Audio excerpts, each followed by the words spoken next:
Good morning, class 11th. We were doing evolution and fundamentals of business. Today our subtopic is objectives of business. Dear students, we have already done about types of economic activities, that is profession, employment and business.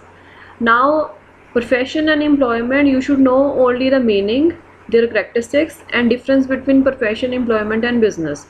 Now in further in your syllabus, we are only going to study about business. Objectives of business means that aim of the organization, goal of the organization, or where you want to see your organization in future. Means what you want to achieve in future are known as objectives of business. Objectives of business are further classified into three categories, that are economic objectives, social objectives and human objectives. Economic objectives are related with money making, means you want to make money, you want to increase, you want to maximize profit in future. Then social objectives are related with society, what you are doing for your society, what benefits society is getting from your business. Then human objectives are what you are doing for your workers, your human resource, your employees. So human objectives are also known as individual objectives. It is not that one organization should have one objective. An organization can have many objectives, like I can have one economic objective as well as social objective as well as human objective also. So we can have mixed match of the objectives. Today we will do economic objectives. As you all know, business is an economic activity and therefore its purpose is to show economic results. Means every business has to show the growth in the economic objectives. Number one economic objective is earning profit. So profit is the result. You are taking so much risk in the business, so profit is a result. So the foremost and prime objective of every businessman is to make money, to make profit. A business cannot service without earning profit. So not only for survival, but it is required for growth and expansion of business as well. Number two, market standing, or we can say survival of the business. Business can survive for a longer period only if it is able to capture a big share in the market and has market standing. See, if you will survive in the market, then only you can make money.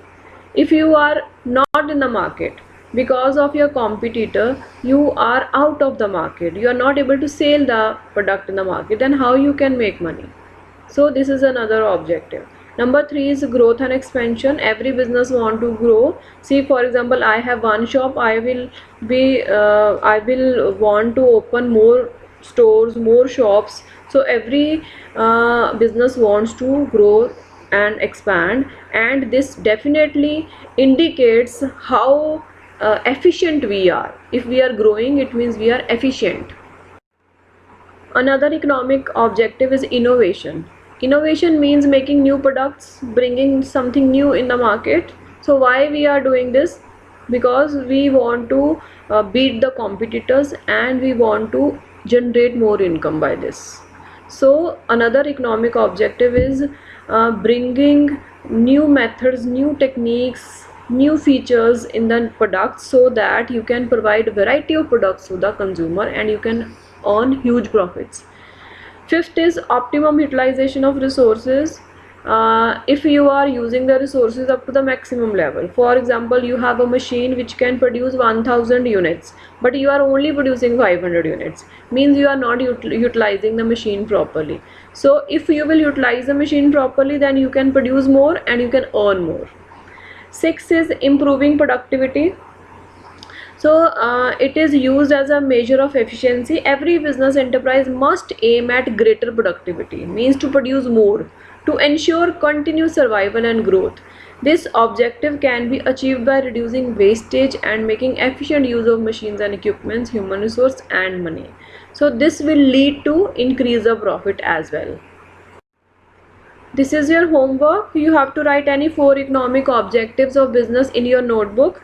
Don't forget to write headings and then explanations, because in your exams headings and explanations, they have marks. If you are not writing headings, then you will lose 50% of the marks.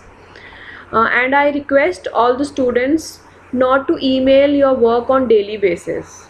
whole week's work you will email me on Wednesday. Every Wednesday you will email me whatever is done in that week. Thank you. Have a nice day. See you in the next lecture.